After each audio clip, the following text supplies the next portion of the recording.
I'm super excited to have you here doing this podcast with me. I'm honored, actually. It's the 10th annual DCAC, so thanks for coming, man. You've been multiple times. Wouldn't have it without you.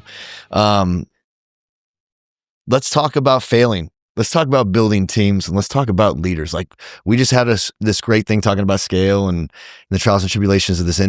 But what I've learned most from you was that's where I started my career, is going to panels. Like, I'd go to a DCD, and I literally, let me pause. Why don't you introduce people who are listening for the first time, Chris, that don't know who you are, and then I'm going to unpackage where I personally started with you and some of the things I've learned from you, and then how you can continue to help teach the rest of us in this industry. So, Chris. Yeah. Tell people who you are. So I'm Chris Crosby. I'm the founder and CEO of Compass. Hey, don't be so modest. I'm going to move that mic up close. I've been blessed to be in this. I was part of the telecom boom from the equipment supplier side. Then I got part of the enterprise colocation boom. And by the way, each boom has another thing that happens at the end of it, right? Called a bust. Yeah. Then the cloud boom. And now part of the AI boom. So I think there's a horseshoe firmly lodged up my butt, because pretty amazing. I've had the opportunity to build some great teams and work with some great people over the years. I love all the folks that I've worked with in the past that are all kicking ass as executives all over the place. Oh, for sure. I've worked for some of your proteges. And, it's just, well, I don't know if protege is the right word. I know that we had great teams. We had great teams, and we had, and I'm a difficult leader, but I think I'm effective, I guess. I've learned how to be a lot more effective over time.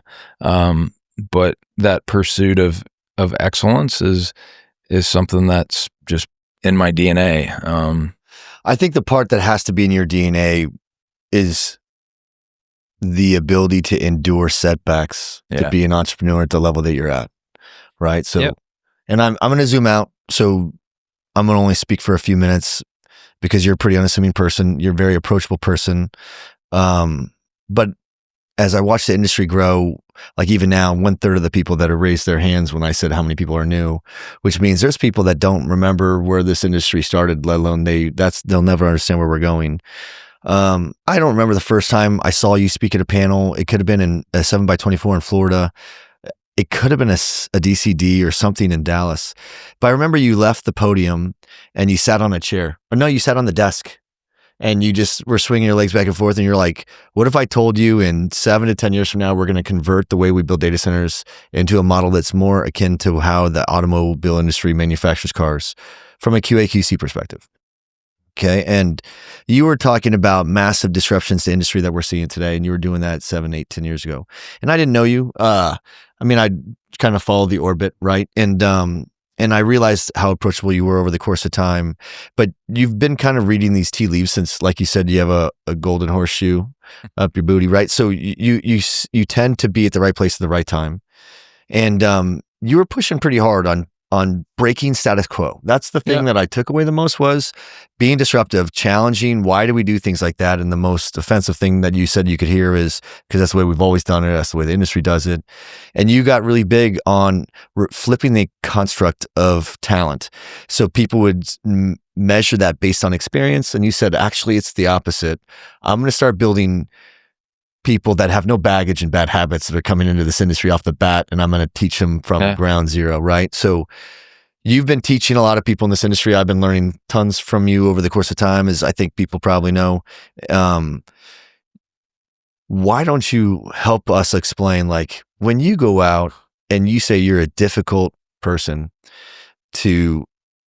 as a leader, it's a very thankless job, right? There was a time, I'm just going to rewind to this one part, right?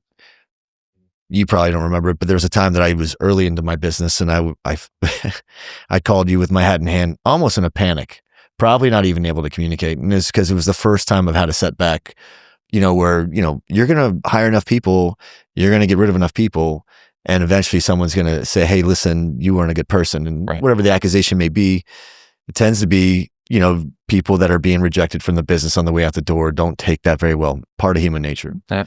And I remember, not in a panic, but with a little bit more excitement than probably was appropriate. You were excited. I remember the call. You're like, hey, bitch, show down. So, but I remember calling you, and you walked me off the ledge a little bit on things. And every time I'd run into these founder problems or first word problem type things, you'd, hey, zoom me out. And I don't think, the thing that I found the most value in is you did a great job of just asking me questions all the time. You didn't give me answers. You would just challenge me with questions. And that taught me how to be a better leader, right?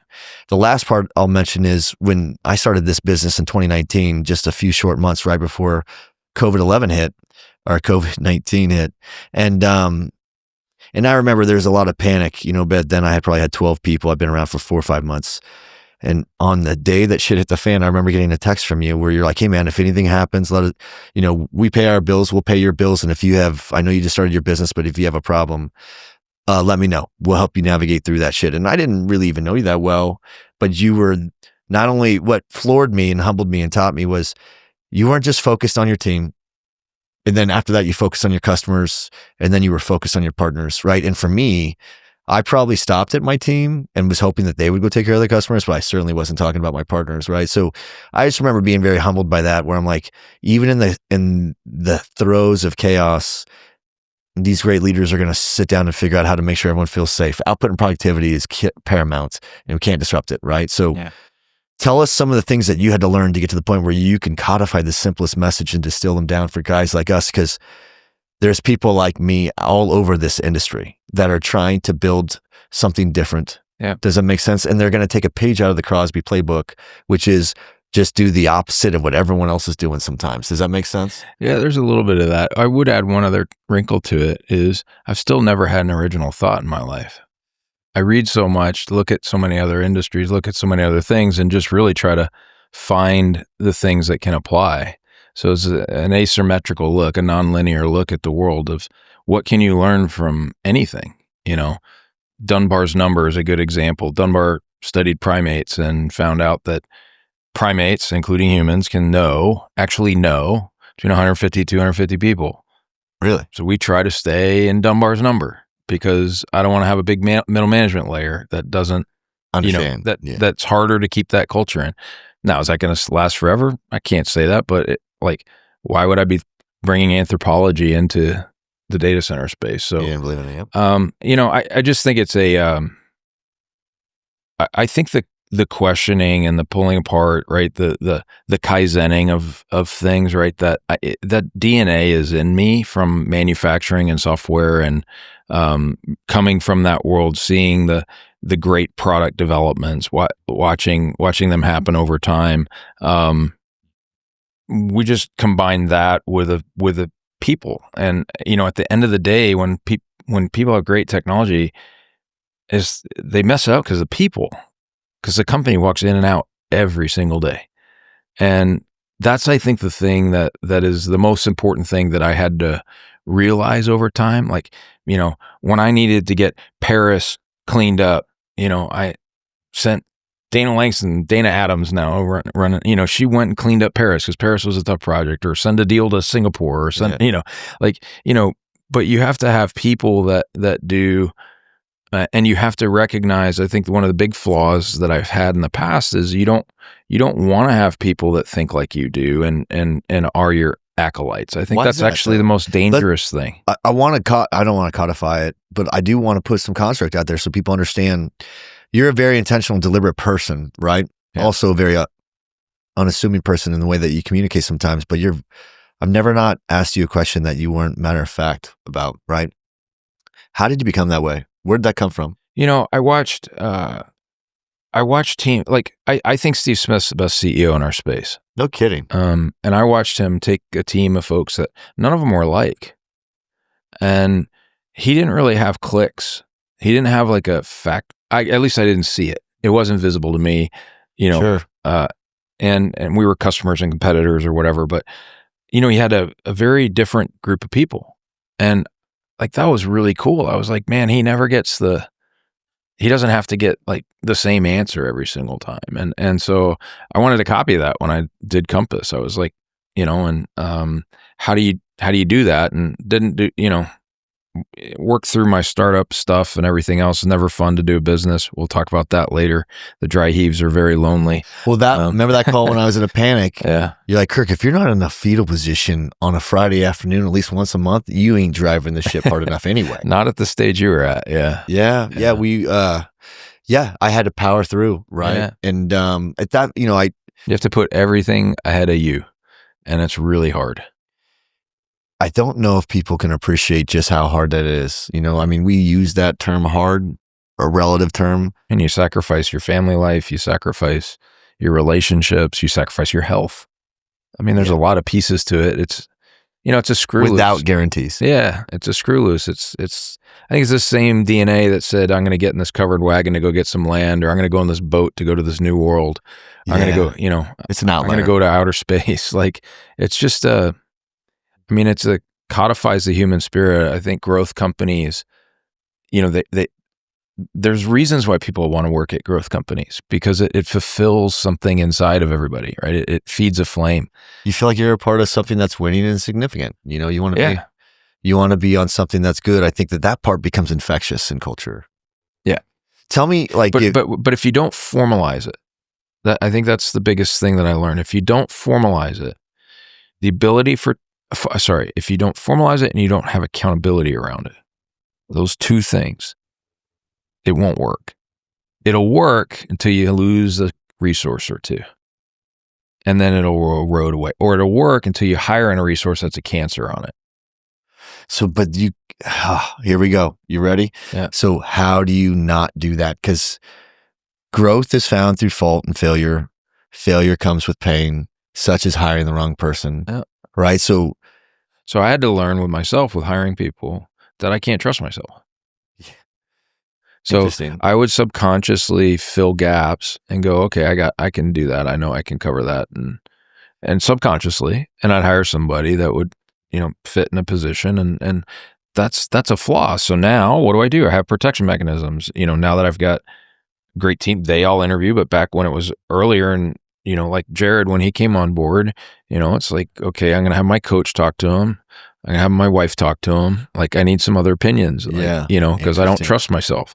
So that's a really good, you gave me that rule, I think probably 4 or 5 months ago, and I've used it downstream to my team. Like, I even have presidents or, executives on my team that'll go out and they'll hire people. And I'm not at a point in my life where I tell them who to hire. I'm only at a point where I give them my expectations and the results I expect, and they can figure out how to solve for it, right? But I also know that sometimes, having made their mistakes already, I will look at some of their hires and I go, oh, they may regret that. But some lessons they simply have to pay for. Yeah, there's a difference between the ditch and the pole, is what we call it at Compass. Like, smart people, there was a Harvard Business article on this a while back called Double Loop Learning. Forget who the author was. That's why I can never write a book, because I have no idea where I stole all this shit from over the years. But the double loop learning is basically the concept. If you're an intelligent person, you can hear something, right? And okay, that makes sense. I understand. But until you do the opposite of that thing, you F it up, you don't really learn it. Yeah. So it's lip service through success. It's not until failure that it codifies in your brain. And so we let people go into the ditch intentionally. As leaders, I think great leaders let people fail.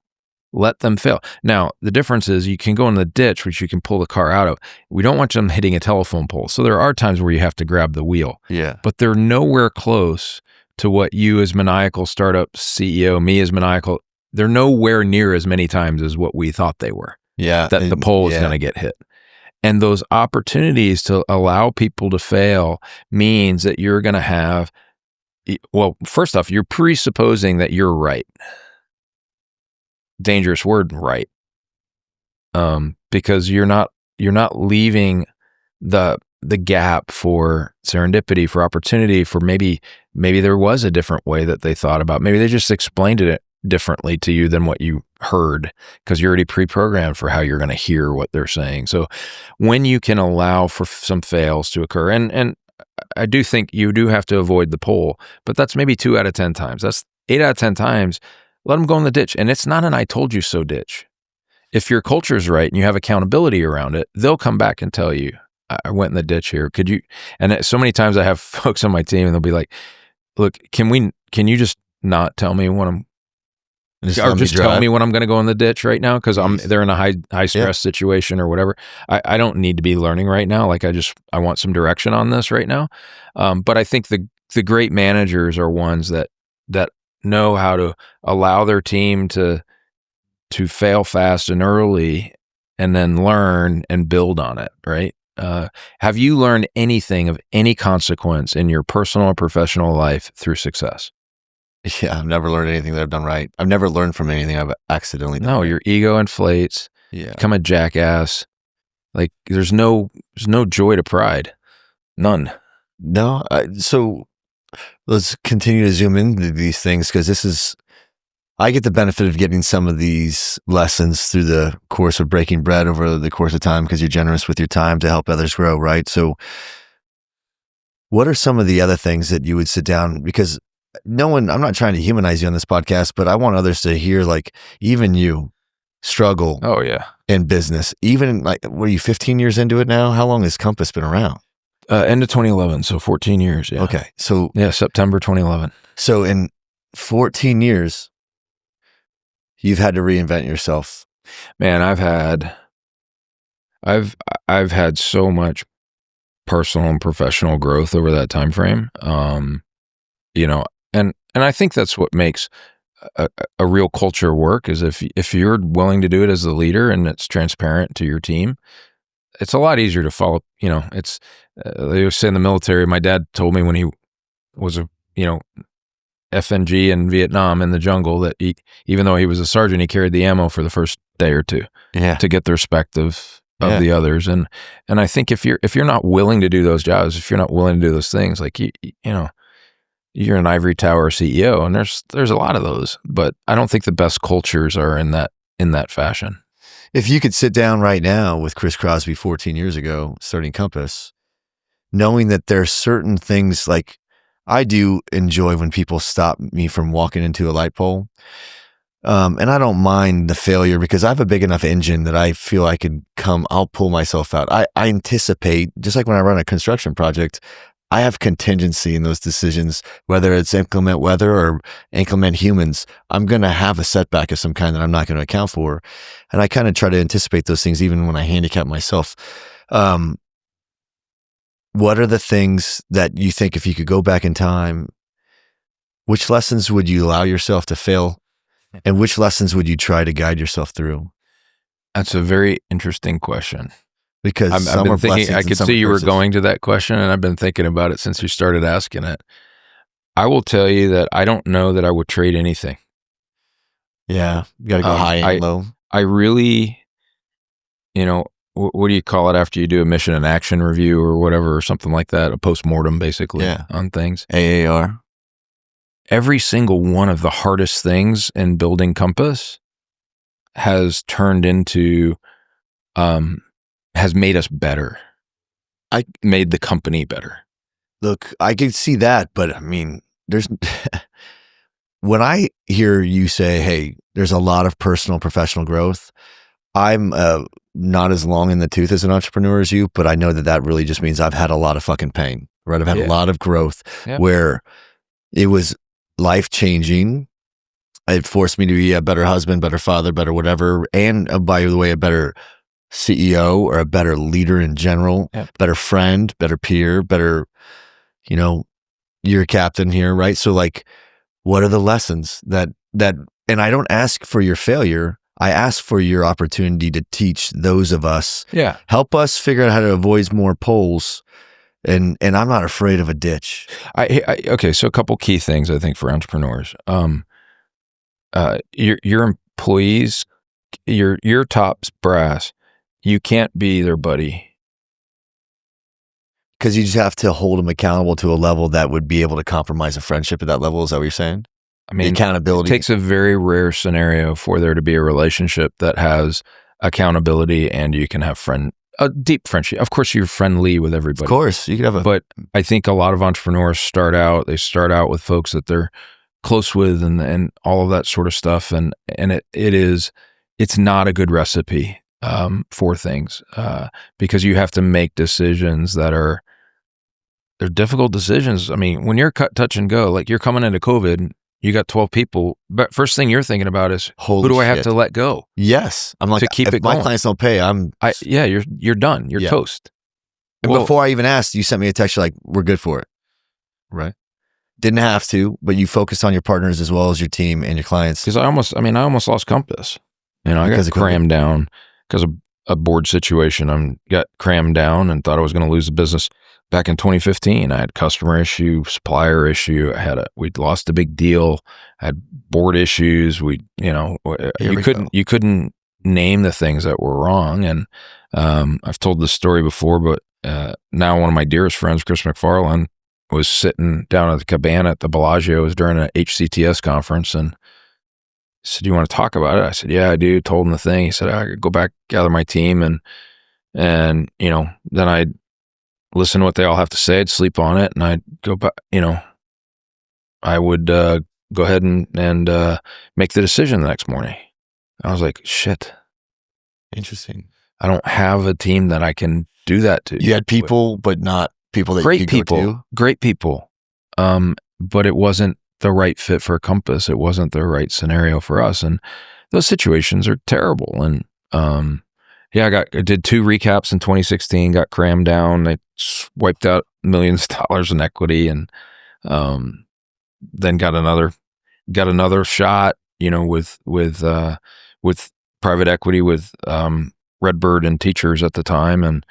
And since then we've been doing fantastic. But yeah, I was a pretty shitty startup CEO. I bet you all those initial people would probably say that. I love growth management, and I was so disciplined around don't do things that hurt the ability to scale, but I was doing that prematurely. I think this is the second thing I would tell new entrepreneurs. Don't be afraid to buy the things that allow you to warm the house without burning the furniture. Okay. So don't be afraid. I was so afraid about doing acquisition to get some base, get some base in the company. And we were eat what we kill kind of approach. And that was a mistake. Really? That was a mistake. That would be one, acquiring Root and AJ Byers and his team. I mean, AJ, who is awesome and an awesome partner in the business. Compass isn't where it is without buying them, because it gave us our first hyperscale customer. Oh, wow. And once everybody else saw that we had one, then the other boxes could tick. Yeah. But these are not easy companies to do business with. Right. And here I am trying to develop a company that wants to only cater to them. So I messed that up pretty good. So one is your team. They're not going to be your friend. 2 is don't be afraid to buy some stuff that won't be a part of your business long term. It's short term, tactical. Interesting. You can use it for the purposes of what it is. Yeah. And then, it's believe yourself and don't believe yourself. Believe that your vision for the business is right, no matter what anybody tells you, because everybody's going to tell, especially if you're doing something innovative, everybody's going to tell you that that's not what other people do. Yeah, I've seen that. And you got to stick to your belief, because that's where your passion comes from. That's where your drive comes from. But don't believe yourself. Don't believe that you're the only way to get there. You've got to get a team of folks that are better in every area of what you do, that are aligned around that vision of what you want to go achieve. It's so interesting to hear you talk about where you felt like you excelled the most as a CEO and where you felt like you struggled, as a startup guy, and how you felt like that was probably the part where you were probably a little bit more challenging to deal with. I would say this, like, someone once asked me how I codified my journey as a startup. And I said, I've learned, this isn't like a book or some shit, but the way that I try to break everything into 5 things that's the only way that I could codify it in my mind and remember it sometimes, 5 phases of data center lifecycle. And the first phase of the business is creating it. That's the startup CEO side that you're talking about. And that's fun. That's all passion. There's no guarantees. You only do that if you're like, if this don't work, my resume is good enough. I could probably still get a job in 6 months if this shit's the bed. I'm just being honest. That's how I viewed it. Like, we looked at each other, and there was 3 founders, only 2 of us that we could afford to pay ourselves. We had 1 business unit, 0 customers. And we're like, we have 6 months to try to figure this shit out before we got to go get another job. And we'll look like idiots when you do it. If you fail and you got to go back to the market, it's like, because you couldn't get it done. So now the market will have leverage on how much you get. Your overall total earning potential will be affected based on your success or failures prior to that, right? Yeah. So for me, creating it was something that it lent itself to my advantage of my energy level to be able to just drag it. drag it, push it, whatever. Yeah. It was you're a force. I mean, that's what I got asked in a little interview. What do you say about Kirk? It's passion. That's your defining adjective. Oof. Well, listen, I'll tell you this. You take that as a negative. Don't take that as a negative. It's a beautiful thing to have that passion. Well, do you need to know when it's inappropriate to use? Absolutely, but that's a honing of a skill. That's in an essence of a person. You never want to defeat that. Like I'll never lose. Yes, my spirit animal is a bull elephant. People are intimidated whether I'm taking a whiz or I'm doing like right. I'm an intimidating person. I don't know why. I wish it's your confidence. It just is what it is. Yeah. But I mean, I don't want to take away like the things that I do great. I have on my whiteboard, it says vision, execution plan, and it says perfect implementation with a little tongue in cheek on the word perfect because, there's no humility to say perfect. And there's a big red line through execution plan. I had to come to the recognition that I really know vision. I'm really good at that. And I can spot things faster than other people can spot, and that's a gift that I have. And I know what greatness looks like from my manufacturing background, software. Like I know what that looks like. Yeah. I suck at getting teams to get there, and I had to hire a whole team to help me with that. So I could still be in my areas that have my passion, and let go enough of, and have the humility to learn to let go. That what, they are better at this than me.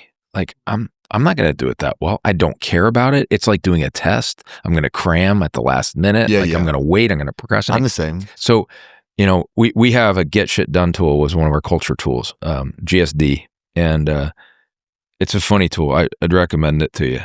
So what it says is people like to do lists, and I hate lists, but people like to do lists. This is all stuff I'm working on, right? And we ask them, give us 1 to 3 pluses on its business value. Like, how valuable is that? Yeah. Then I want you to tell me whether you like it or not.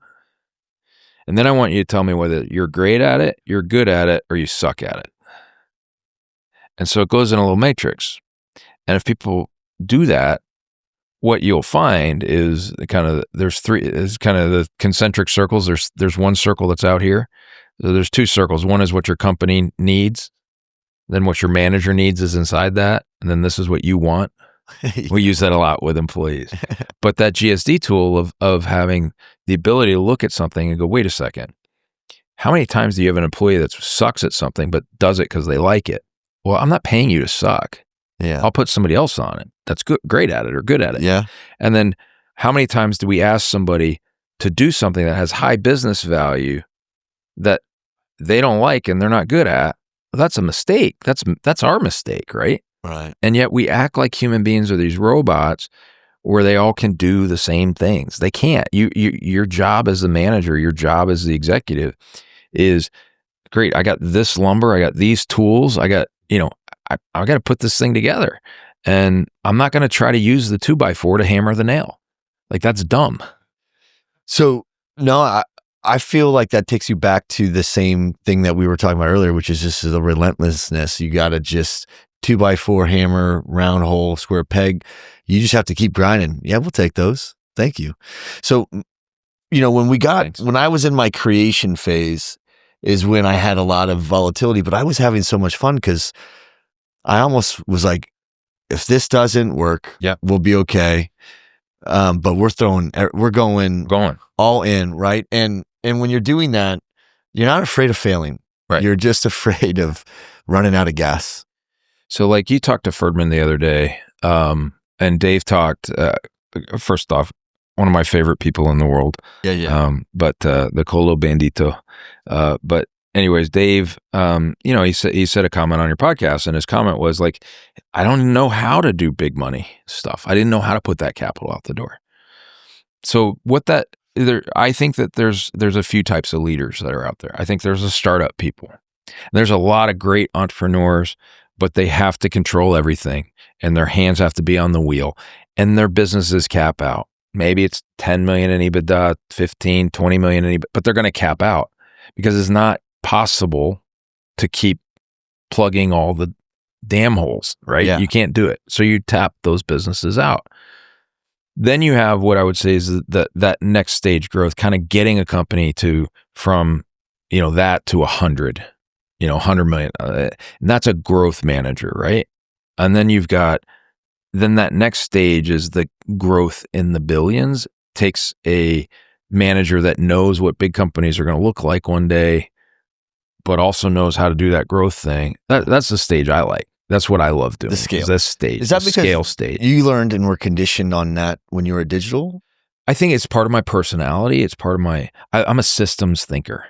So watching so being big enough scale so you can have all the pieces. So you can tinker. Then making that system work better and better and better and better.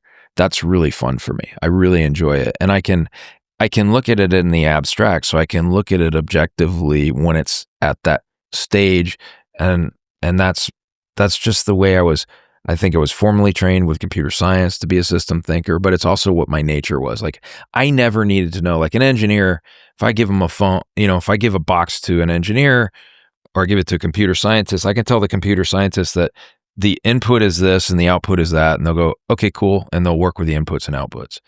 And if I give that same box and that same thing to an engineer, the engineer is going to go, okay, but I got to see how it gets to the output, because I don't trust that it goes from the input to the output. And they open up the box and they start figuring it all out. You need both. You can't just have system thinkers, because then nothing would actually work. It'd just be a whole concept in abstracts.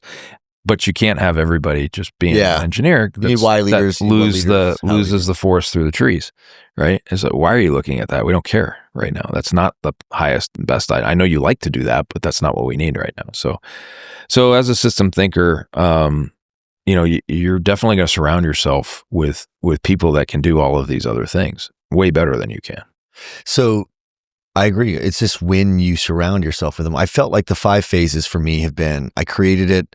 And then there's stable companies, which I can't do. Hold on. I'd be terrible at. So it's funny you say that, because you are already. That's why I'm like, I codified it with, you create it, you standardize. You stabilize it first. And I think when I started stabilizing my business, that's kind of when you start introducing process and protocol, and you start losing people that started with you, because now there's constructs, there's rules, and they're like, this is no longer fun. You're like, we have to stabilize this so we can standardize it. Create it, stabilize it, standardize it, optimize it, scale it. And some of that I may have picked up over the course of our conversations, but stable, like I feel the dyslexic version of you, but in many respects, I feel like we think about things or look at things the same way.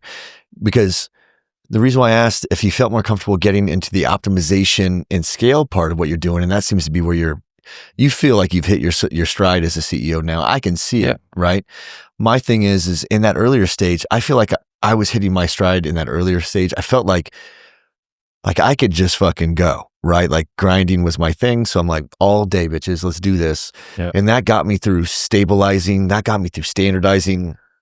But when I had to get to optimizing the business, where you're looking at the granularities, that's when before that, I started finding a pattern. I think you were helping me discover that there were massive limitations. I trust myself too much. And the only way to overlap my offsetting blind spots, rather than to go get them good at myself, was to go find someone that could do it. This is the definition of the blind spot, right? You can't see it. And I'll never be good at it. That's right. So I started hiring overlapping offsets to every blind spot I had on my management team. And it's unfortunate, because you're a systems guy. You're sending your car out for 90 laps, 3 months, 90 days. And then you're bringing it in, and you're a mechanic fixing all the things that are making noises and not doing shit. And then you put it back out on the course for another 90 laps, and that's a systematic approach. So that's 80% of the time on continuous improvement firms is Kaizen. Okay. It's just, and Kaizen is the Japanese concept. Is Deming actually is a U.S. professor who kind of taught a lot of this stuff as part of the Marshall Plan and rebuilding of Japan and things like that. But that Kaizen concept of what's the biggest thing that's bothering it, fix it, put it out, like immediacy around it, like make it with a Honda motorcycle or a Civic or make that better, fix that. You can fix it right now for good. And it requires so much discipline, because it has to be a standard product, right? Now, think about the word standard in data centers, and you see how hard it was to stay maniacal around, getting to a prototype. using the same equipment. Like, these are foreign concepts in this world. We have a whole industry that says you change stuff all the time, right?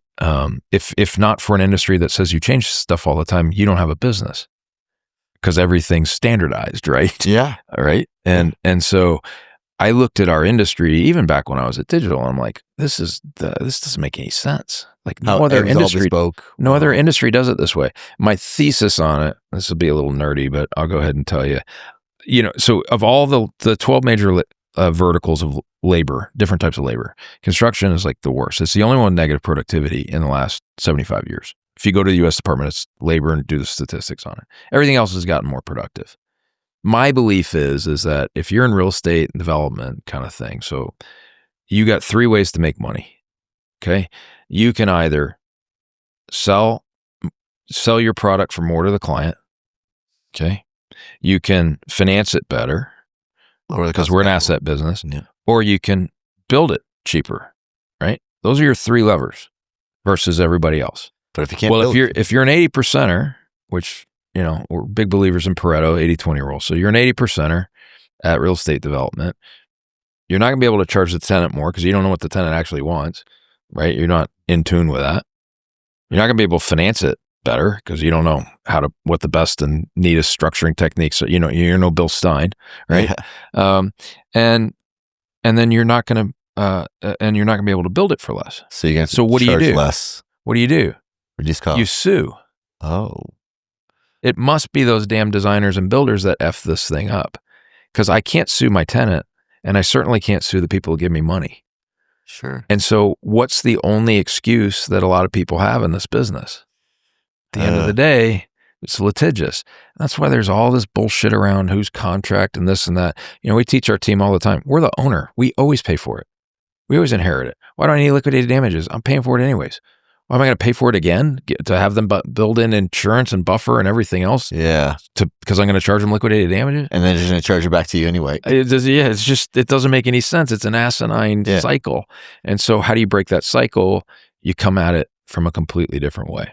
I am going to add that one more thing that I really wish I would have learned for that entrepreneur, right? So I had, we had the first 3. So now 4 is the board and the board management. Man, did I mess that up a lot. Let's hear it. I was not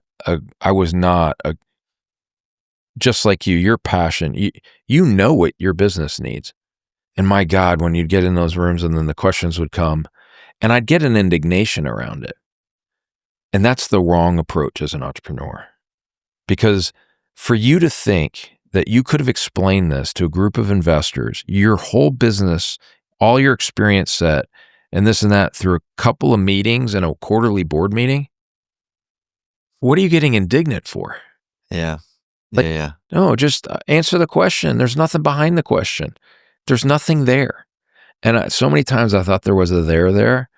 And man, that's probably been the area that I've done the most improvement in terms of really sucking at something. And is it just not overthinking it, you mean? Or what are you doing? How are you improving it? I appreciate where everybody comes from. I mean, especially now, I mean, the billions of dollars that we spend, like, it's a totally normal question to ask something about a $5 billion project. Like, everybody's got a boss.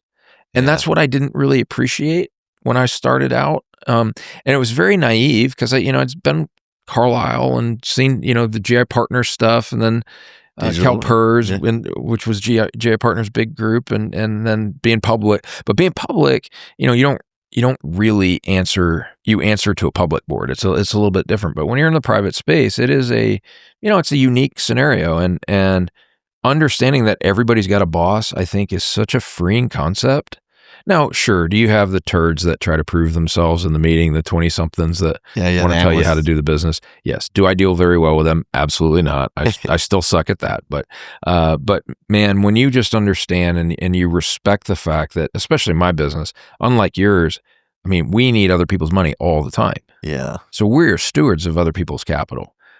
Well, they're stewards of other people's capital too. If it's Ontario Teacher, they're stewards of the teachers, that retire in Canada, right? If it's Brookfield, they're stewards of a whole bunch of different groups. So I think that's been probably one of the biggest maturations that I've had, and it's really helped. And so for those of you that get those new investors, and there's the whole thing that CEOs will say, the operators will say, man, freaking VC guys or freaking private equity guys or freaking this or freaking that. I would say probably I would check myself before I wreck myself on that one. Nowadays, I wish I would have known that a little better back then. Did you used to not have reverence for them back in the day? Just like, I always looked at private equity as just like, you guys are just here for leverage buyouts in the future anyway, so you're not really partners. But I mean, they're part of in my business, they're an integral component of our supply chain because I need capital in order to grow. And so once you look at it as they're a partner of mine. They're like Schneider, and they're like Vertiv, and they're like they're a partner. You have no choice but to have a really healthy relationship with those folks. And so when you change your language and you change your lens, the questions are all normal. Those are questions that they have to answer to some other IC committee, and then that IC committee's got to answer, oftentimes with the numbers we're talking about, to the top IC committee. Yeah. So it makes sense why the questions are there, and I really missed that. I really whiffed that early in my career. That's good advice. I mean, look, I'm very capable of being. I'm a founder, and I've been, I have a couple people that work for me that are grown-ups, I call them, right? They've been around, they've seen some shit. And I brought in this new CFO who the other day, he sent out an email. He's been with us 90 days, and he sent a list of the top 10 things that he sucked at. And I'm like, oh, bro, you've sucked at so much more shit than that, but you're doing great. You're failing forward. You're like, listen, I'm sorry, but you're not going to learn from the shit, like you said, of winning or doing things right. You have to go do that. I think that he's crushing it. He has an optics from the outside looking in, and it's good to surround myself with people. And he's already kind of stepped up and helped coach me through the optics and how I should view things, because it's very easy as a founder to take things personally, right? It is. And you should seek understanding. You should have a curiosity that every data point has value. You lose a big deal, check the ego. Yeah. What could we have done differently? What does it look like? Tell me where do we fall short? Everything is a learning opportunity. Every one of those scenarios. Wow, we messed this up. I'm going to call the CEO of that supplier. Okay, can you tell me from your lens, how did this look? I want to learn. And the more you put that data back into this, back into your thought process, it rehones all around that same passion and vision, because you're still trying to achieve the same thing. But those failures are necessary. I think, let me ask you this, because going backwards a little bit, because you're talking about the team, right? And you're like, I'm good at some shit, but I suck at other things. And I hired people for all the things I sucked at. Took time before I trusted them. Maybe that's the wrong word. Trust. How about this? Maybe it is trust. Is it confidence or trust? No, trust is the right word. Okay. Trust is the right word, especially because you're always going to feel like it's your company. I don't care whether you own 100% of it, you own 1% of it. Yeah. As a founder CEO, it's going to feel like it's yours. Well, it takes time, and it's funny because you were telling me some of the earliest advice you gave me. I mean, I can tell you the very first time that I whiteboarded with you, the 3 questions that I took away, I keep those questions. They're in a journal, and it was, what do you offer your customers? What do your customers offer you? And who is your customer? Right. And like, if you're listening to this podcast, I don't know if you just had gas that day, maybe you had chili or just whatever you're thinking, but you were just like, think of this, right? And I was like, shit. And we wrote it up on the board, and I took a picture of it, wrote it down, and I walked away. And those were for the next quarter. Yep. I mean, that's not a quick answer. That's like, dum, dum, dum, dum, dum, dum. You have to sit down and reinvent yourself to that answer, right? And I had to be like, who the fuck is my customer? Right. And like, what am I doing for them? But you were a great startup CEO. So what happened was that you were going where you were going to go. Like, where can I get the deal? Where can I get the money? Like, that's a badass startup CEO. Then there's the shift to, okay, now that's that, but what's a scalable business? And that's the part where, like, so Chris, you started white knuckling this as like, I can only imagine coming out of the chutes, and you're trying to hold on for 8 seconds. And then now you did. And now you're like, I'm built for this scale and optimized phase. I love it. I'm the part that I fucking loved the first few phases of startup. Yep. And I have to I have to surround myself with incredible people to help guide and coach me to become the type of CEO that can optimize and scale. Yep. You're feeling comfortable there where you felt uncomfortable in the earlier phases. And I felt most comfortable in the earlier phases. And now I'm arriving to something to where I'm like, this shit's real. Like, I've hired 30 people this month, which is more than I did. You know what I'm saying? So I'm halfway through the month. I have to train, I have to recruit, which we're doing, but I have to retain, which means I have to train their faces off to retain them. Right. Yep.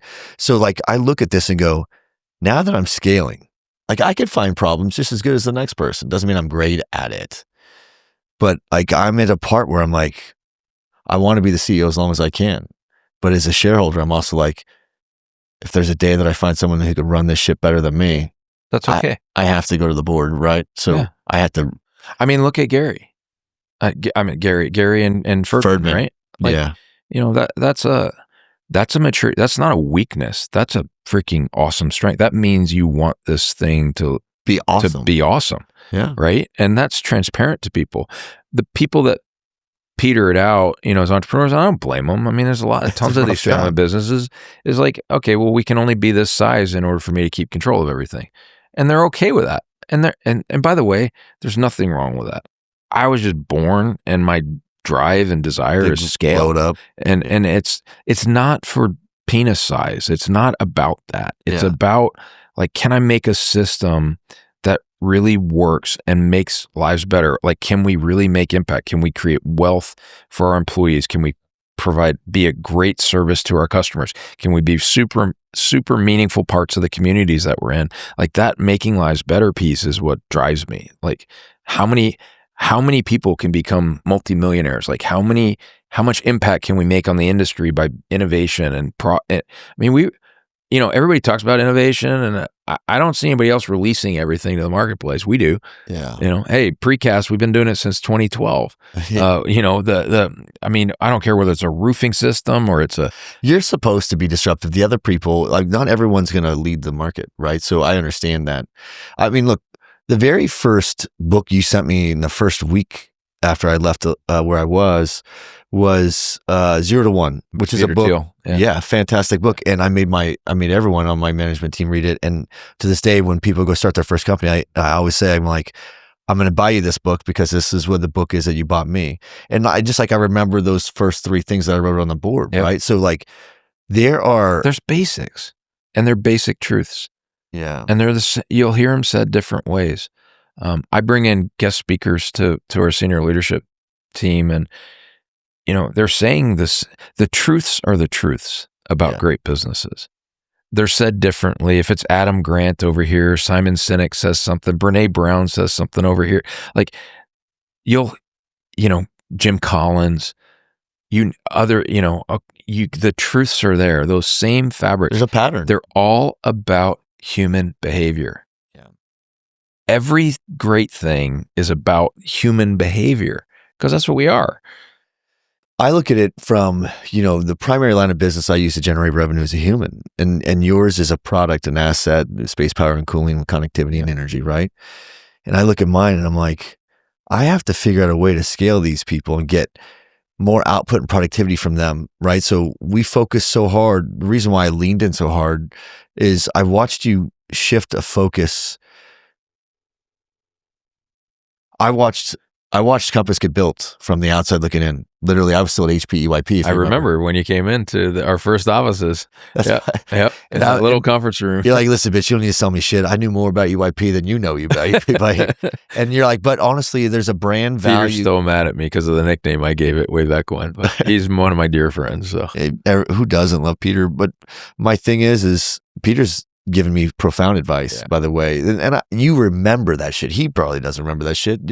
There's times that you vomited out something that you don't realize, but someone was like, I'm putting that in my pocket, right? And those things fester. Not everybody has those keywords or tricky phrases. Not everybody has the ability to orate. Not everybody has the ability to be disruptive, you know, and have an idea that other people are going to do. And I remember like early stage coming to you and going, all right, man, like, listen.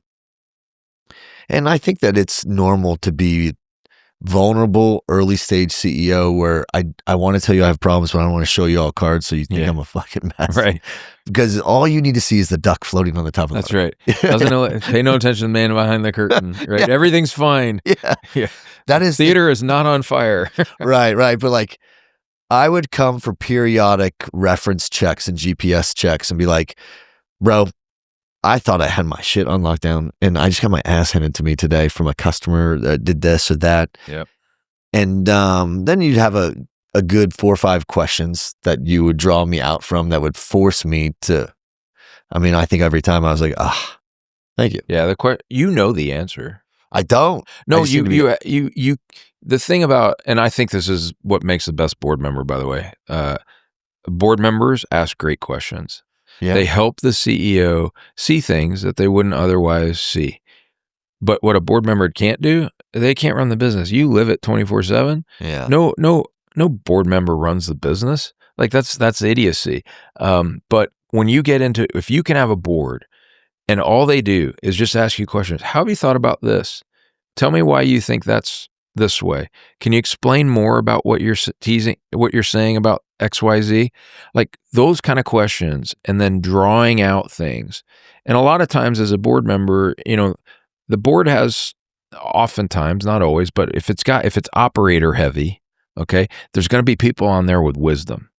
And there's a funny thing about wisdom. Wisdom's really expensive because it's a fail. Because it comes at a cost. It comes at a huge cost. I think that people don't understand that. So like, as we talk to these startup founders that are listening right now, that are like, you have to be willing to be wrong a lot. You have, and I don't think you got to admit it. I don't think a lot of people have that. Yeah. And not only that, but like when we hire new people, we once a week when we hire new people, every week we're hiring people, but we hold up on Fridays to where I put the entire management team on the phone to introduce themselves. Oh, cool. Once a week, the CEO, the CFO, the C-suite is meeting with the 5, 10, whoever are coming on that week. And I always tell them, I'm like, this is a culture in which you're allowed to fail. We ask you not to make the same mistake twice, right? But as long as you fail forward, and you're going to go into our pocket, we literally want you to fail. And these people are like, bullshit. And I'm like, I don't tell them that the real reason is because I'm going to fail so many times. Right. I need their grace. I need to hold to the same standard. So the reason why I don't murder people for their failures is because I don't want them to murder me. There's 2 bad failures. There's the same failure. Yeah. And then there's the known failure that all you had to do was be humble and ask a couple questions and somebody could have told you about it. That one's frustrating. So that one's more common. So that's invisible ego. It's the carbon monoxide of an organization. It just kills you slowly. You don't even know it.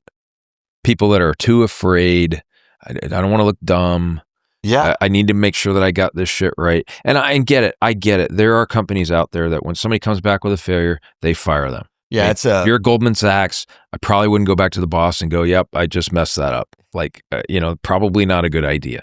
But on the flip side, I think the healthy cultures, the healthy companies out there, it really becomes, because you end up attracting really smart people, and then the smart people feed on the other smart people. And then a lot of people who were, A superstars in a larger organization, they come in and now they look around, everybody's an A. Yeah. And that can be difficult. And they don't know how to. And so now all of a sudden, the best in the room anymore. Well, and so now all of a sudden, instead of it being that visible ego of I know what to do here and let's go down this path and kind of bully their way through it, right? You've never done that, right?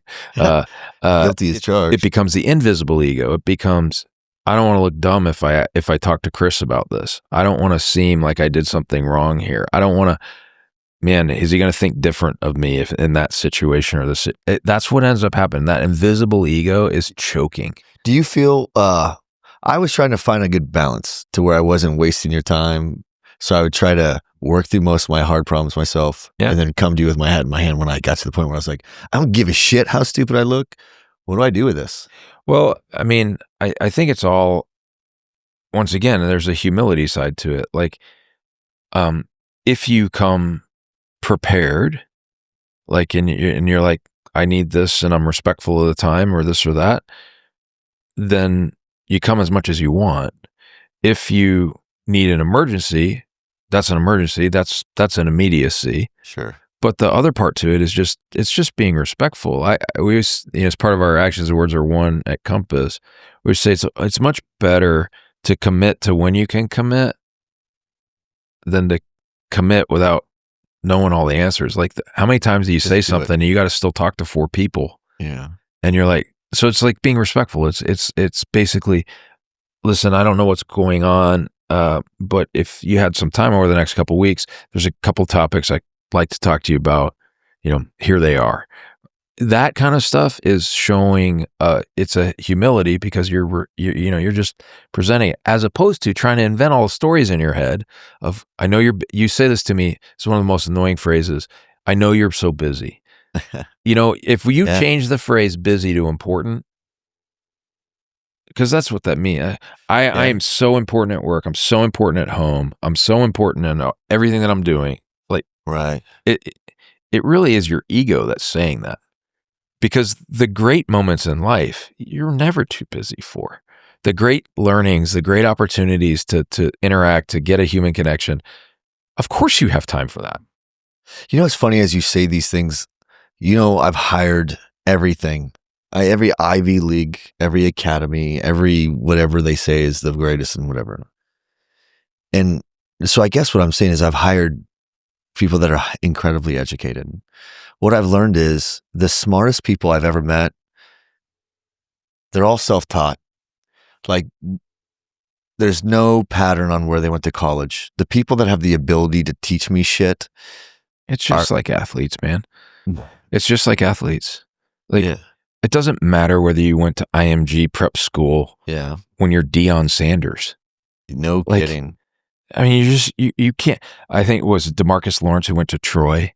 It's like, the dude was going to be a monster no matter what. Like, he's an incredible athlete. Like, Tiger Woods, he could have been good at anything. Yeah. Like, the great ones, and please, I'm not trying to put myself in anything like that category if it seemed that way. That is not what I meant. I just think that when people get certain thought processes, I happen to believe that we're all designed for something. I agree. I believe that in my heart. And that finding what that thing is, and then giving everything into that, creates the most for others. And it doesn't matter what your thing is. Everybody's got a thing. Everybody's got something that they're 20%er at, that they are, the top echelon, the cream of the crop in that. And when people find those passions and they do it, man, it is so fun to watch. And it's not always work. It's not always work, right? Sometimes work may be the way to it. You could be an awesome amateur guitarist and you're just trying to make it and get your band to get the big record label and whatever else, and you happen to do this job too. And guess what? The world needs a lot of that too, right? But I love watching people get into their 20%, because when they're in their 20% and they identify what they suck at, which means they're not doing the stuff that I'm not paying anybody to suck. Yeah. Like, that is the most asinine concept on the planet. Well, that's part of my job. I'm the VP. I'm supposed to do that. Not if you suck at it. Yeah. It's like, if you suck at something in your job, you're not being paid to do that. You're not paying yourself to suck. Right. You're paying yourself to kick ass. So, zooming out a little bit, because we talk so much about how important culture is. I think culture will offset and solve a little bit of the problem demand in the market being, you need to hire, maybe in some companies, they don't need more people. They just need more output and productivity from the team they have. Maybe they're paying, it's like stranded, you have, how many times have we built data centers where we stranded capacity on the backplane that was no return being driven from it? Well, I think that's where your strategy comes in. So, the talk earlier today about the seven sevens. 7 continents, 7 days, and 7 jumps, 7 parachute jumps. Incredible story coming out. Really neat. Sad, and neat, and cool, and everything else. But inspiring. One thing that was very instrumental there was, culture is super important, but mission is the most important. And what was interesting about that is, if I was to translate that, and that was from a military view, okay? So now I want to translate that into the business world. Culture is of utmost importance, but strategy is right there beside it. And what happens is you can have a great culture. If your strategy is we're going to get big, great strategy, congratulations, but that's not a strategy. If it is, and this is the part for growth businesses, this is the part where the delta between that startup CEO who's going after whatever they can go after and the love of the taste of the hunt, right? Yeah. And I got that, and I got that, Winning. and I got that. And I think there was a point you came to me and you said, "Hey, look, I got all this stuff." And that was when I told you, what are your 3 questions? Because you were like, I'm going to do this, and I'm going to do this, and I'm going to do this, and I'm going to do this, and I'm going to do this, and I'm going to do this. And I'm like, all right, those are really nice logos, Kirk. Like, here's the 3 questions for you. So I think that the strategy and having strategic anchors is such a big part of the business, and staying firm to you have to adjust them every now and again. But I always use this. My team, has heard me say this a million times. Herb Kelleher and Southwest Airlines. Okay, Southwest Airlines, and we're doing this in Austin, Texas, right, the home of Southwest. So, they have the biggest hub here. So biggest hub, yeah, and and I know it was in Dallas, but Austin was the heart and everything else. Sure. But Herb Kelleher, just a mountain of a man. Incredible ideas that he put behind the system. And if you look at it, it's all based out of 3 anchors that they had. It was their product leadership, how they led the market, was low fares. Their operational excellence, how they outperformed their competition, was on time. And their customer intimacy, how they related to their customers, was have fun. And every decision that company made while Herb Kelleher was there fell within those 3 strategic anchors. There was not a single thing that they did that fell outside of that. Why did they use all Boeing 737s, the same exact plane? Because they could be on time with it. They could spare parts, mechanics, pilots, attendants, flight attendants, whatever. Why were they in secondary airports? Gate fees were low fares. They could control things. They could have customer intimacy and get over the thing and tell a joke on it. They could put donuts out without the DFW Nazi police coming and getting them, right? Every decision that they made was there. Then they had a CFO that took over the business. First thing that went out the door, Southwest Airlines didn't do international. Why? They couldn't control gate fees. They couldn't control on time. Like, it violated their strategic anchors. It's the first thing that happened. Let's buy AirTran. We're going to be able to do some Mexico routes now. It's the beginning of the end. Yeah. Now they're just like every other airline. I agree. And anchors matter a lot. Culture and anchors. Well, not only that, but building strong culture, I get it now. Building strong teams. And I think one of the things that we have to be honest about as leaders is who got us here won't always get us there. And I talk about it from, like, I hired, I started a business. I created it in phase 1, and in phase 2, I started stabilizing it. So I brought on a chief strategy officer. He helped me stabilize the business so I could standardize on a product, small, medium, large. You mean you had to be disciplined? I had to find an overlapping offset blind spot. Discipline is something I feel I could excel at, but knowledge is something that I had. Sorry, I mean model discipline. Yeah. You have to say, okay, we're going to put some rails up. We had to productize it. We had to standardize. Yeah, we got to put the little floaties in the gutter. Right? Yeah. We can't just go over to lane 6. We couldn't just do everything. Yeah. We couldn't be all things to all people. You said it once in you're not going to remember all these things, but in a speech a long time ago, I took away from it when you're like, hey, look, a lot of you companies are going 5 or 6 different directions at once, and you end up going that many directions at the same time. You go nowhere. Yeah, to be great at something means you have to willfully suck at other things. Well, and I use that phrase all the time. I don't know where it came from, whether it was you or Henry Ford. I don't know if I stole it. I don't know who I stole it from. It don't matter. Willfully sucking. I mean, you have to know. So, the 5 whys when you think about root cause analysis? Let's hear them. So 5 whys. Kurt, you tell me, sorry, I'm late for work today. Why are you late for work today? I got a ticket. Why'd you get a ticket? I ran a red light. Why'd you run a red light?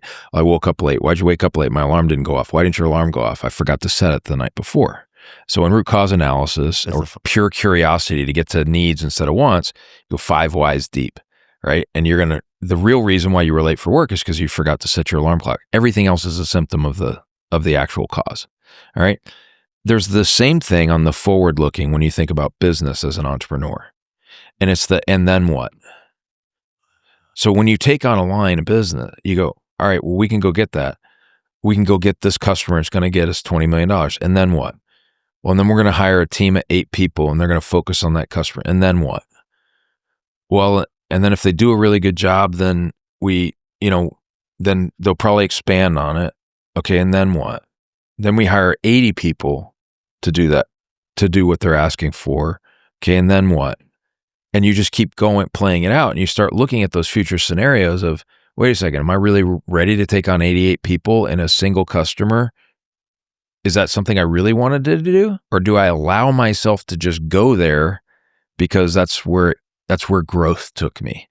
And that intentional growth is super important. It has to be in line with things, and it drives your team members nuts. Because a mature leader is going to not just look at, can I get the business, but should I get the business? The should matters a lot in a company. Am I set up to deal with that? Is that the right thing at this stage? Are we going to be able to serve that customer to excellence? Or are we just doing it that we're going to be mediocre? Yeah. And I dilute my brand. And that, I think, is something that is greatly overlooked, the dilution of brand by being mediocre at things that you're not great at. That's right. I want to shift gears, if I can, into your philosophy, because I'm going to bring this home and I'm going to package this up. Not right now, but I'm trying in my mind to lay out something for other entrepreneurs that are listening, that are getting in the space. And we need them in the space. We need people creating brand new, and they don't know where to start, right? And like, look, I'd like to think I'm a tough dude, right? Like, I wrestled my whole life. I was in the military on a submarine. I fought cancer. I've done 80, 90 ultras or tries. I've done some shit, and I still found myself weak and vulnerable in the course in this journey of building a business. And I didn't think, until you told me that you struggled, I didn't think anybody else struggled. Oh man, I got to tell you, vulnerability is the greatest gift you can have. Now, you can't use it with everybody. Okay. Vulnerability is something that when you offer that up to people, and understand you're trained as a human, as a little kid, starting 6 or 7 years old, like, you're trained not to be vulnerable anymore. Like, it's start of the decline of the wonder of being a child, right? By the time you hit puberty, it's over. Yeah. And you create these boxes to protect yourself. I think the thing, the shared experience of the entrepreneur is something that you can use to discern who's actually an entrepreneur and who's not. Interesting. There's a lot of folks that call themselves entrepreneurs that are caretakers. I mean, they've taken over business. Nothing wrong with that. They're a growth manager that's in a growth business, or they're a turnaround guy, or they're like, there's all these different skill sets, right? But if you're a founder CEO, there's only so many people on the planet that know what that is, to start from 0 and go to 1. Yeah. There's a very small club of folks. And so I would say that community you can have vulnerable conversations with. And I would encourage people, go into young entrepreneurs or YPO, or, try to go to places where there's these collections of others that are like you. They don't have to be you don't want them in your business, but like, you just, is there value in that? There is in that you have a group of individuals. And most of the time, most of my value out of that, let's take YPO as an example. I mean, I liked being at a place where I could have a drink and let my guard down, because they were all just like me. Yeah. I didn't have to have my guard up. Yeah. Because when you're out and you're successful in a business, everybody comes up to you. I mean, at this conference, people just, it doesn't matter that I'm talking to you in the middle of the conversation. They just come up and interrupt you. It's like, who does that? Yeah. It happens all the time. But on the, you're always on stage. Every move you're making is observed or whatever. Now, when you're a young entrepreneur, the people that have made it have suffered mightily. They love sharing. They love sharing with it. I mean, I don't. Well, let me use my 80-20 rule. 80% of them love sharing and have no problem with it. Chris and I weren't great friends. We kind of knew each other before that cabana at Bellagio. He just opened himself up. How can I help? What can I do? Yeah. And the best leaders are strong like that, I found. Yeah. And so the ones that hold it close to the vest, fine, they're stewards for other people's money, and that's all fine, but that's your discerning line. There's a lot of guys that it's kind of like it's like the stolen valor. There's a lot of stolen valor in the entrepreneur category. Of course. Like if you haven't been in just, you're paid to be a turnaround guy. When you're the one paying everybody's salary, it's all coming out of your pocket. That's a totally different scenario. And when you're sweating payroll. Oh. And and it's the families, because you're looking, it's not just the people that are working for, it's the fact that you feel a responsibility for all these people. For sure. And it's awful. I literally stopped partying. I mean, it's great and it's awful. It's like, it changed. It's like the phrase, grief is the price of love. Like, to actually get to love someone, you're going to experience grief. Like, that's the cost. It's the cost of it. And, or just like happiness. Happiness is fleeting. Joy, that's earned. Yeah. Like, to be really joyful about something, like, you should feel so joyful about DCAC. Like, 10 years, like, it's awesome. Like, it's become its own thing. That goes from a piece of paper, an idea, to a thing. Like, that's hard to do. People don't do that. Like, that's joy. Was it easy, Kirk? It wasn't. No. And that's how businesses are. So you get that joy from the hard shit. You don't get it from the success. I mean, I have a buddy, he's a riot. He's one of the happiest men I know. And he was working in college, and he would sell, branded stuff in college. It's Bill Dunlap, great man, love him to death, love his family to death. Hustler. And, he will always say, "Oh, I just got hit by a money truck." Well, is it John Coors family? Like, they were, I guess, same time frame. And so he got to do all the tchotchke stuff, all the t-shirts and everything for Coors. How about that? And I know he says he just got hit by a money truck and this and that, but I also know there's probably some dark side to that. But most entrepreneurs will only bring up the light, because that's what we got to do every day. We got to bring it up, motivate our team. Being positive. We have to be the one that takes all, we got to be there when nobody else will be there. Yeah. And that's your job. And that's what you signed up for. I have found that my role as CEO has redefined the nature of my association with everyone on my management and executive teams. It's hard. Yeah. And I mean, here, I'll tell you a funny ass story. In the early days, you sat me down and you're like, there's going to be some guarantees. Let me tell you, for everybody that's listening right now that's getting ready to start a business, there are certainly freaking guarantees. Yeah. People are going to break your heart. You're going to have your heart broken. You will be betrayed, and you'll be stabbed in the back. You will give people new lives and new careers, and you could give them a bucket of gold, and some of them will still complain about how heavy that gold is. Yep. So you're going to see the best in humans, and you're going to see the worst in humans. And you told me that. And one day you were like, "Hey, listen, Kirk, I hate to tell you that, but these are going to be things that are just part of human nature. Like, there are things that take parts of human nature. You didn't say it like this, but you can put 9 guys in a room with one woman. You're still not having that baby in 1 month. No matter what you do, 1 guy, 1 girl, 9 months, 9 guys, 1 girl, 9 months. Yeah. Human nature is going to take its course. And there are certain things that I remember laughing at you, not like, that's not going to be me.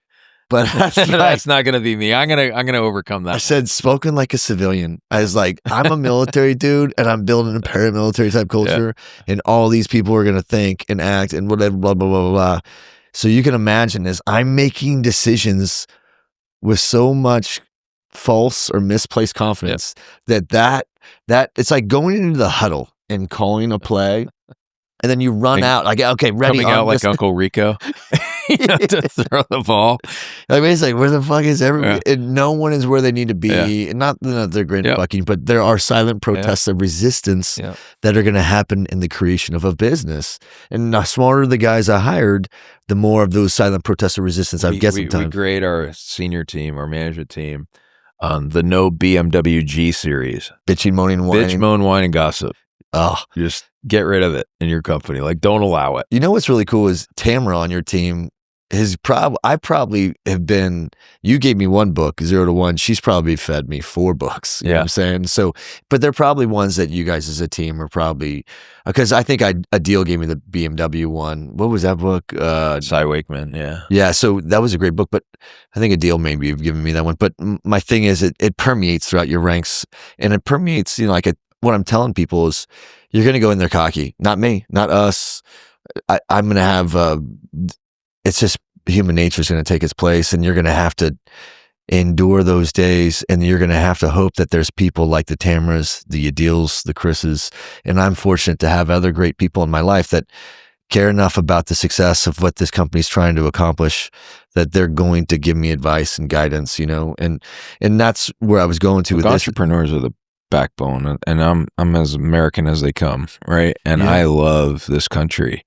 And the entrepreneurship in this country, it had a tailing off. I mean, forgetting what you think of Elon Musk, how people think he's. I mean, look at the contributions the man's made to society, to humanity. I mean, it's incredible. And yet, he's on Asperger. Like, who gives a shit? Like, it'd still be a guy I'd want to go to dinner with. Not, Look, that could be an alien. I still want to go to absolutely. dinner with. And so you look at entrepreneurs that can create and make impact and improve lives. And they're all human too. They've got broken families. They've got broken lives. They're very human people. I mean, and it's not, it doesn't matter what it looks. Yes, you have to be on all the time. So you say, I always look, but you're this or you're that. I'm not. I'm still the same scared little 7-year-old Chris Crosby that's worried about, whatever stuff got instilled in my head.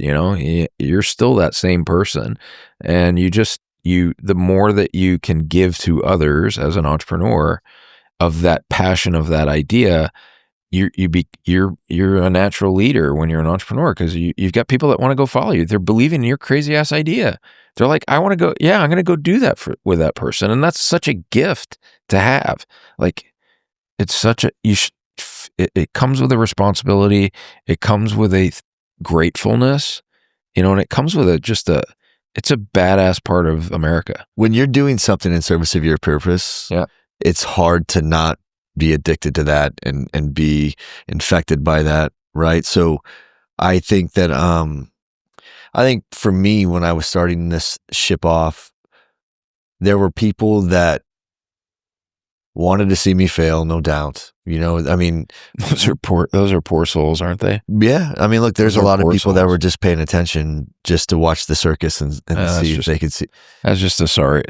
I feel sorry for those people. I pity those people. What a miserable way to walk through life. I think that they're probably projecting some sort of, I don't know how you can't wish for people to, watching people succeed, there's nothing cooler. I want every one of my friends to absolutely kill it, knock it out of the park, kill it. Well, I think there's no jealousness. I think that that's probably more natural, and I believe that that's probably the majority of people. One thing that technology did do was give too much. Definitely, that and the media probably helped a lot with that.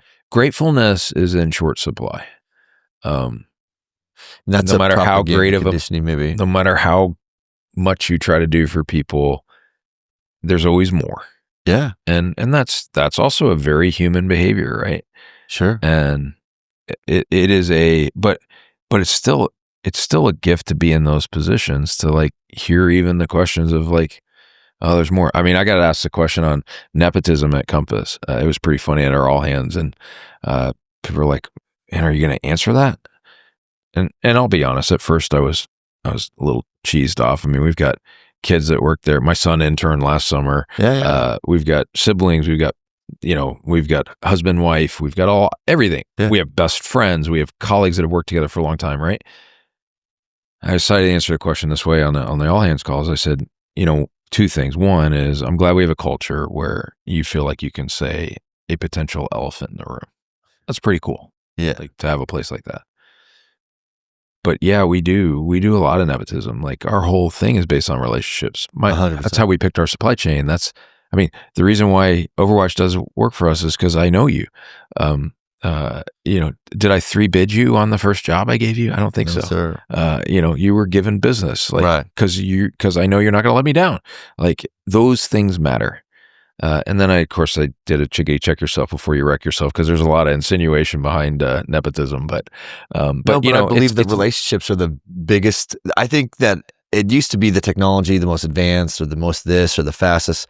I think the healthiest relationships at the end of the day are going to define the success of one business over the other. When you care about, and it's hard as a CEO, like you can't be out and be a drinking buddy with everybody, but boy, do you care about everybody.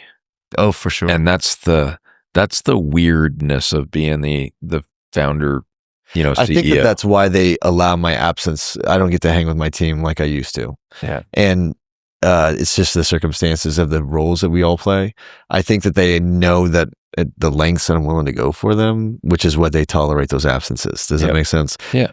It's all about intent. We govern on intent, right? So like when things go wrong and people fuck up, the first thing I do is look them in the eye and I'm trying to figure out, like, was this intentional? Was this deliberate? Was this a protest of some kind? Or was this just an accident? Yeah, did you just mess up? Because, bro, if this was an accident, let's give you a pat on the back. Let's teach you what we did. Go teach your peers and your colleagues learn that about shit. it. Let's learn together as a team and let's keep on trucking. But if you're drilling holes in the bone for your own agenda. And there are those people. There will always be. And you have to pluck them. You have to get rid of them, because those cancers spread inside an organization. The ninnying, the little gossip gangs. And this is where diversity helps a lot, because when you have a really diverse group of folks, you don't get those little gossip gangs. Yeah. If they're all kind of same type, you get the little cliques and the little gossip gangs. And I abhor cliques. They're so different. I just abhor cliques. I can't stand it. And it's so funny. The clique people, and this is from Nortel all the way through, the clique people always think that they're not recognized, but they don't understand set theory.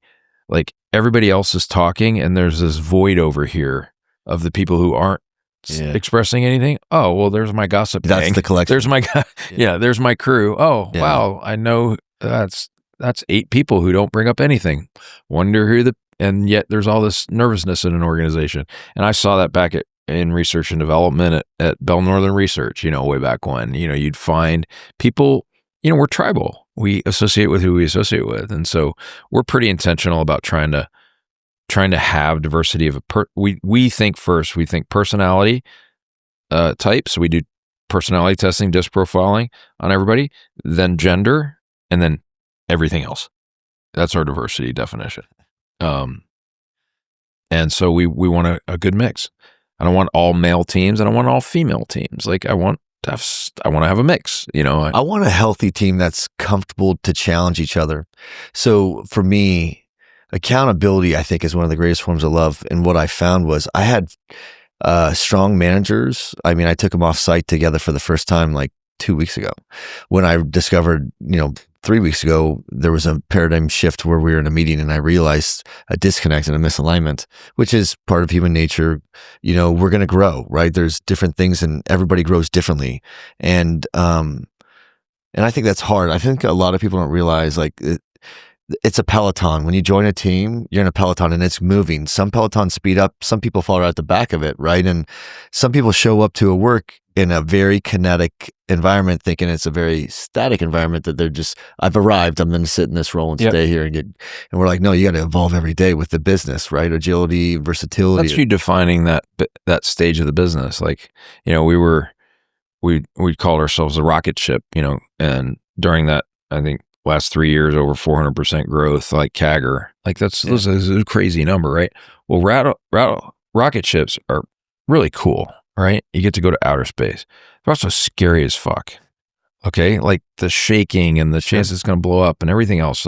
So we call ourselves the rocket ship during that time, and that's how we condition the team to understand, like, this is really awesome, but it's also kind of scary, because we're having to build out all these functions in this organization and mature it quickly, and it's a ton of pressure. And I've talked in the past with you about the balkanization that can occur during those high growth phases. If you don't have a very strong culture, strong strategic anchors, it can splinter the organization.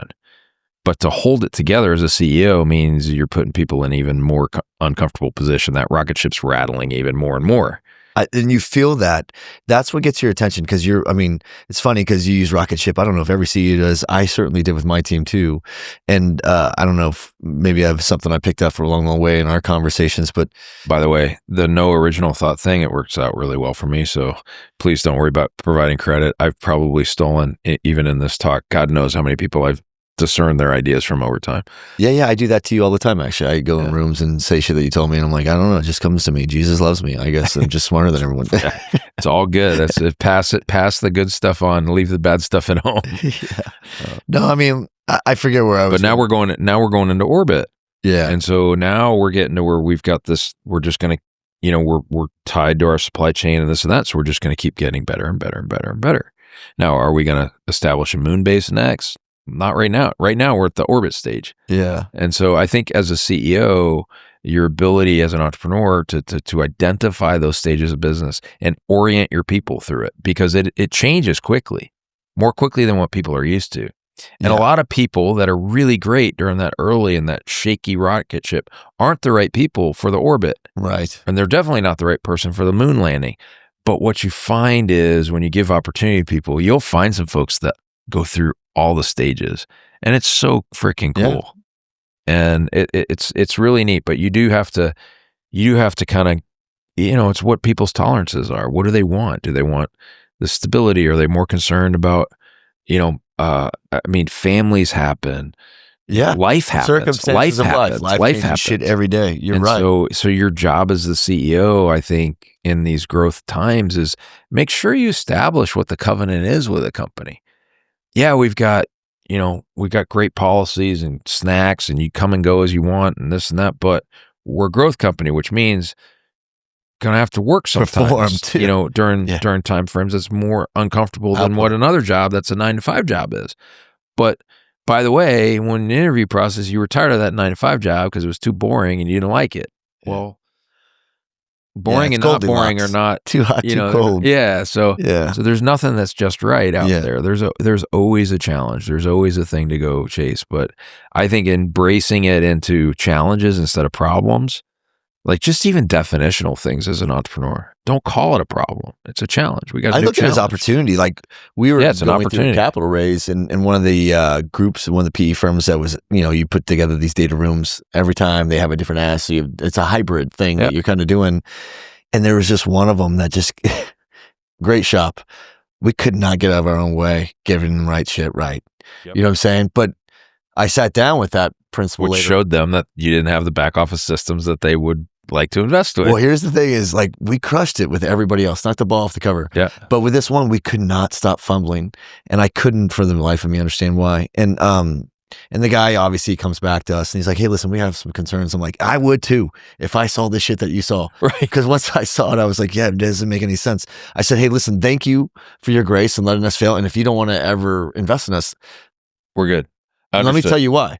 You paid dividends for us already because the exercise alone revealed 3 things that are fixable.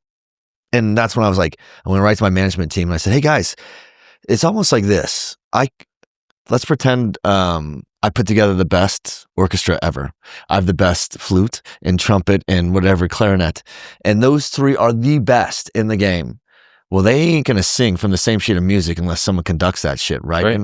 And the biggest mistake I learned just in the last month as a failure was sometimes I'm around a lot of really great leaders that I've hired, and sometimes I just assume that they're doing their shit sometimes, and I realize like, oh yeah, I still have to be the trigger for certain things to unfold, and it's not because they're not doing their job. They're waiting for me to do mine. And yet your ownership of that when you talk to them was actually a build element, not a negative element.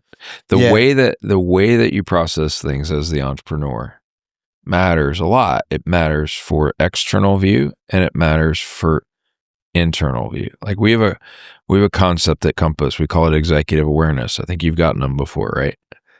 And this is, hey, this is going on. Our teams are working on it. Yeah.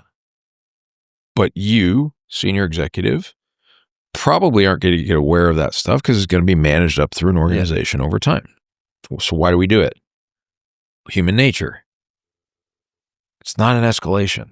No, it's good. Big difference between the two. Yeah. Escalating on somebody means that the people are not getting what they need to get done.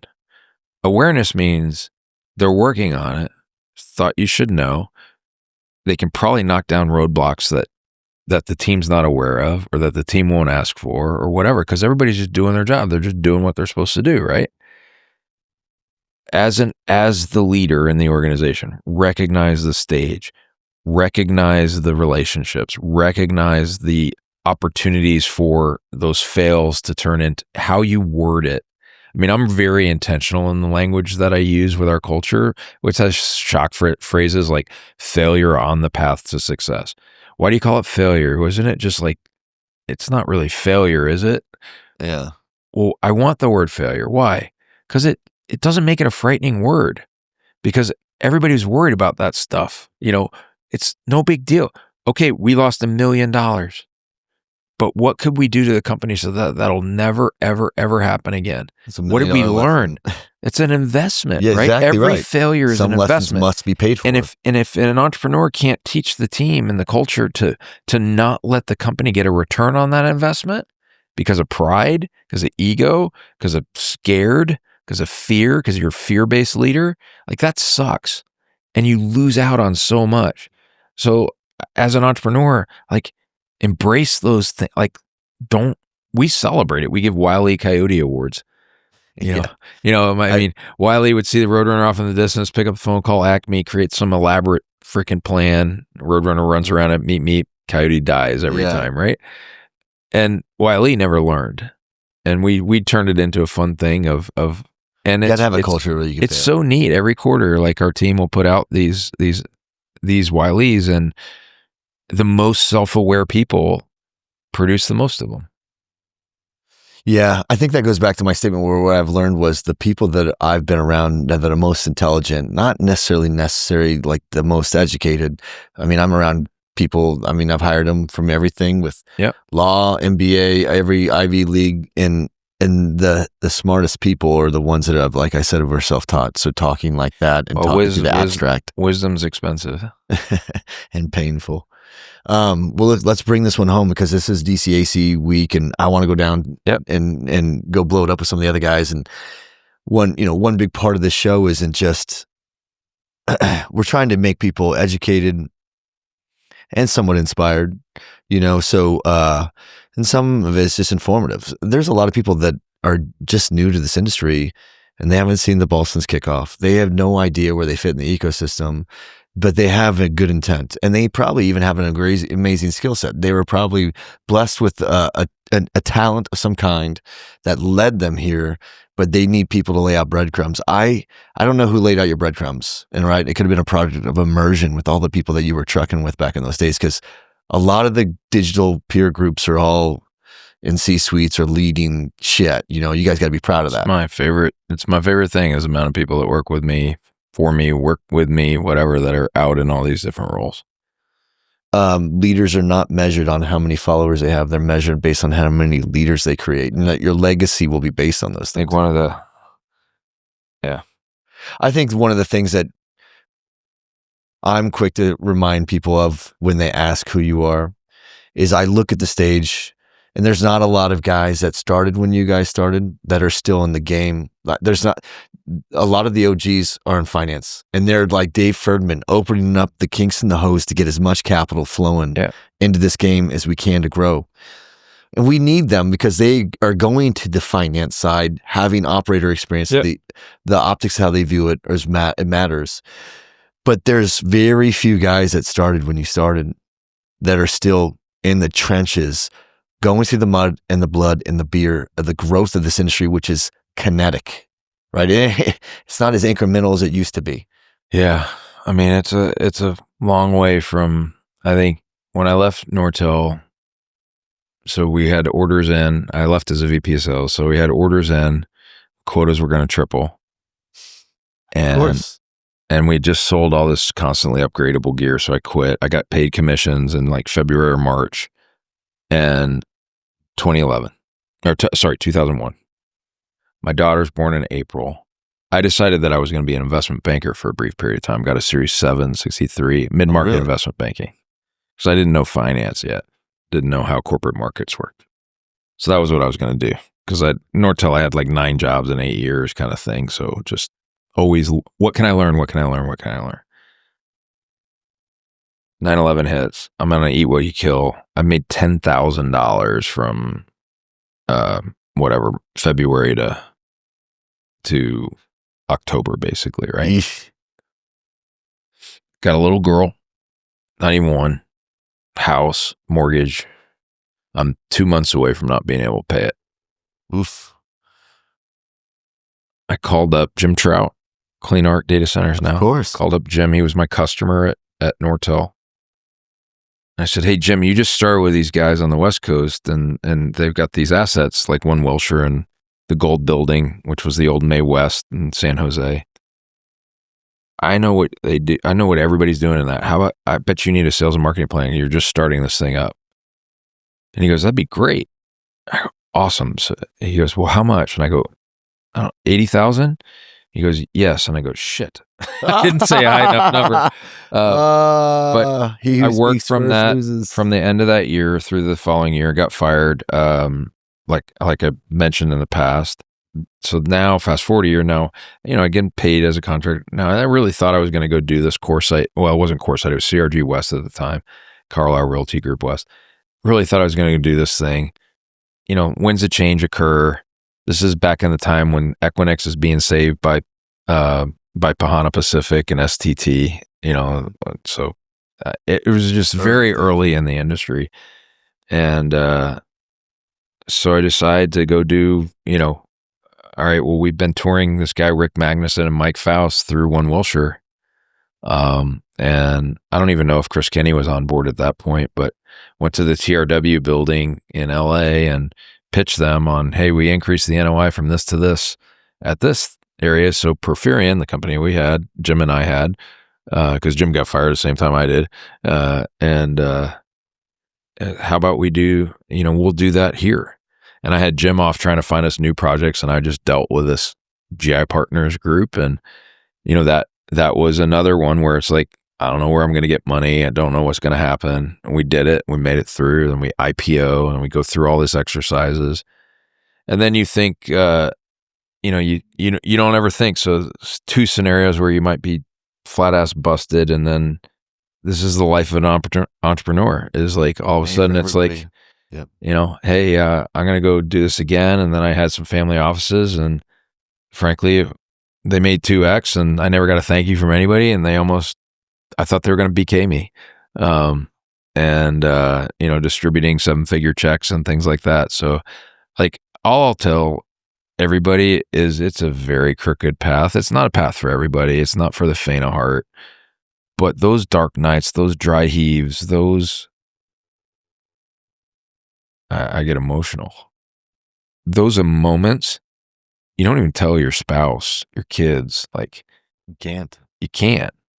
And like that is the defining essence of this country, of what we are. And it's pretty badass. It works out. Oh, for sure, man. Well, listen, what you have built has inspired this entire industry. And I know that I say this, I never, ever, ever call you for business. I don't call you to talk about business related items. I would never put that risk on the relationship that I needed more. And that was to learn how to build a business. So I can't tell you how much I admire and respect what you built. I hope there are people that get to listen, and they're going to hopefully go build businesses that have an impact on this industry based on the guidance that you're giving them today. Yeah. Because it's the same guidance you've been giving me. Look, there'd be no Overwatch without a little bit of guidance and support from Chris. And what I always tell people is I knew I could call him because he would never laugh at me, regardless how stupid my fucking question was, right? They're never dumb questions, man. Yeah, you said that, but I'm like, okay, hold my beer. Let me see if I can get this one out right. But it's been an honor to get to know you. What you've done for this industry is incredible, right? So those people that you're building around you will continue your legacy, right? So including those people that are listening right now, who maybe when they tuned in, they didn't know who you were. They're going to learn a lot more about you through this podcast and by research. Maybe someone will just simply engage with Compass and try to find a way to work with companies like yours because they see the leadership and it permeates throughout the ranks. But there's going to be people that are going to go start a business And they're going to be having long nights. Like, I cannot tell people how many times I fucking took my family out to dinner on a Friday night and finished doing emails at 2:00 on Saturday morning. Yeah. And there's very few people listening that have that fucking in their guts to do it. But I know I'm around people that'll do it. And when we see those people that have it in them, we're going to help them. And I know that you help me. Pay it forward. That's it. You've always told me that, pay it forward. I'm trying to do that with what I'm trying to do right now, dude. So it's been fucking awesome to sit down and unpackage this. I hope there's something that people that are listening can take away that will make them a better leader. And they understand how to engage. This is an industry about technology, but it's really only focused on people. Well, I don't like the people who come up to me and interrupt me during the conference. I'll take any entrepreneur's questions. So there you go, man. And that's totally fair. There are people, you have to define a standard, and that standard's defined by what you're willing to tolerate. And people need to understand that a healthy leader is going to always have boundaries. And sometimes you will learn that boundary by stepping over it. And that's not an attack. That's guidance and teaching. Yeah. The world will teach us through pain and suffering. And sometimes it's blunt.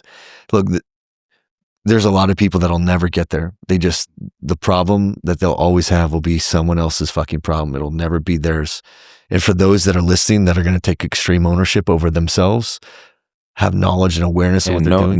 Know thyself. Like, they'll never be offended when you get it, when you interrupt the wrong guy and they tell you to, what their boundaries are. They're going to not let that stop them from being a better entrepreneur. Right. So, thanks. Hey, let's cheers to all those entrepreneurs out there in the industry. They're going to follow your path. Hopefully I'm on a part of that path and I can help contribute to that path. And that legacy of what they're learning together will keep on growing and advancing this industry. Amen. Cheers, brother. And we need to take this stuff. The entrepreneur needs to be celebrated again.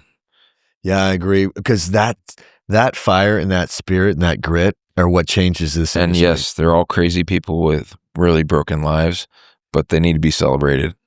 I feel that what I have learned, if I were to read the tea leaves of my life, is the people that I go trucking with, they're not very common. They're very unique outliers, and something about them gave them some sort of scars or calluses in life that make them unique. I mean, we have incredible entrepreneurs in our space. Fuck yeah. And they got grit. Yeah. There's a lot of people that inspire the shit out of me. Yeah. I mean, nobody's the concept of normal. You won't get normal and entrepreneur in the same sentence. So. You can't. The best part about this industry, I always tell people, is if you couldn't figure out what they were doing this quarter, just wait, because it'll be different next quarter and you could try to figure that one out instead. Amen. That's how fast we grow. Love it. All right, brother. Well, thanks for being a part of the revolution. Thanks for being a part of the 10th anniversary. Thanks, man. Cheers.